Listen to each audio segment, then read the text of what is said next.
نحمده ونصلي ونسلم على رسوله الكريم اما بعد اعوذ باللہ من الشیطان الرجیم بسم اللہ الرحمن الرحیم قالوا ادع لنا ربك يبين لنا ما لونها قال انه يقول انها بقرة صفراء فاقع لونها تسر الناظرين قالوا ادع لنا ربك يبين لنا ما هي قال يبين لنا ما هي ان البقرة تشابه علينا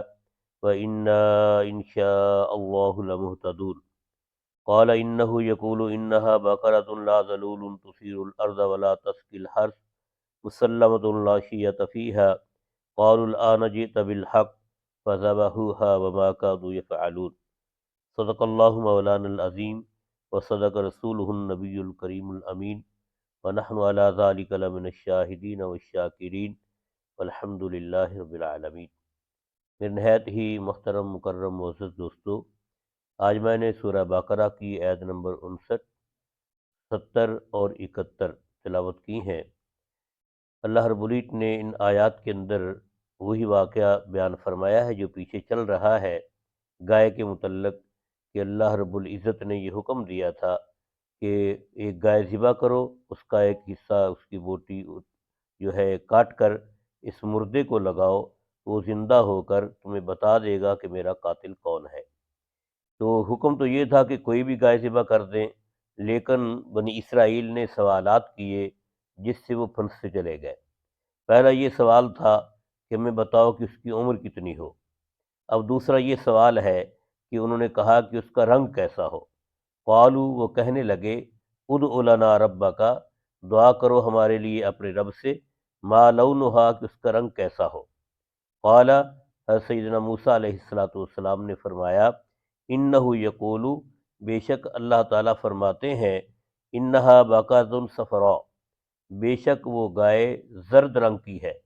فاقع لونہا، اس کا رنگ بڑا گہرا ہے، تسر الناظرین، دیکھنے والوں کو خوش کرتی ہے۔ تو اللہ رب العزت نے فرمایا کہ وہ جو گائے جس کا تم رنگ پوچھ رہے ہو وہ زرد رنگ کی گائے ہوگی، اور اس کو ذبح کر کے تم اس کا جسم کا ایک حصہ کاٹ کر اس کو لگاؤ، وہ زندہ ہو کر بتائے گا۔ لیکن انہوں نے یہ بھی اس پر رکنے کی بجائے ایک اور سوال کر دیا۔ قالوا، کہنے لگے، ادع لنا ربک، دعا کرو ہمارے لیے اپنے رب سے، یبین لنا ما ہی، کہ ہمارے لیے وہ بیان کرے کہ وہ گائے کیسی ہو۔ ان البقرہ تشابہ علینا، بے شک گائے کا جو معاملہ ہے وہ ہم پر مشتبہ ہو گیا، ہمیں سمجھ نہیں آ رہی پوری طرح کہ وہ گائے کیسی ہونی چاہیے۔ تو اللہ رب العزت نے اس کے جواب میں فرمایا کہ ان البقرہ، کہنے لگے وَإِنَّا إِن شَاءَ اللَّهُ لَمُهْتَدُونَ، اور کہنے لگے کہ بے شک ہم، اللہ نے چاہا تو راہ پا جائیں گے، ہمیں مل جائے گی گائے، لیکن مشتبہ ہو رہی ہے، مزید ہمیں بتائیں کہ وہ گائے کیسی ہو۔ قال، اللہ رب العزت نے فرمایا، انہ یقول، بے شک اللہ تعالیٰ فرماتے ہیں، انہا بقرۃ، وہ بے شک وہ گائے ایسی ہے، لا ذلول، اس سے کوئی مشقت نہیں لی گئی، اس سے کام نہیں لیا گیا، تثیر الارض، کہ اس نے جو اس کو جوتا گیا ہو زمین پر، ولا تسقی الحرث، اور نہ ہی اس نے پلایا ہے کھیتی کو، یعنی کہ ہل چلانے کے لیے بھی اس کو استعمال نہیں کیا گیا، اور نہ ہی پانی نکالنے کے لیے کنویں سے اس کو استعمال کیا گیا ہے۔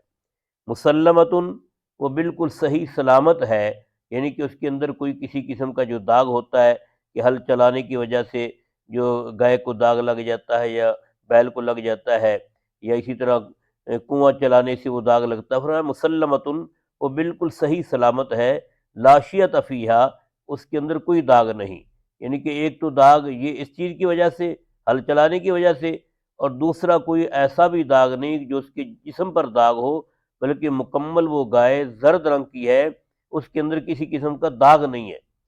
فرمایا قالوا الآن جئت بالحق، وہ کہنے لگی کہ ہاں اب تو سچی بات لایا ہے، اب صحیح بات ہے، اب ہم ذبح کرتے ہیں۔ اللہ فرماتے ہیں فذبحوہا،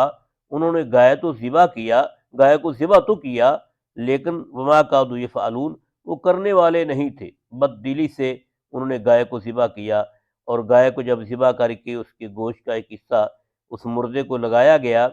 تو اس نے زندہ ہو کر بتایا کہ میرا قاتل میرا بھتیجا ہی ہے جو میرا مدعی بن چکا ہے اس قتل میں، حالانکہ قتل اسی نے کیا ہے، وہی میرا دعوے دار بنتا پھر رہا ہے۔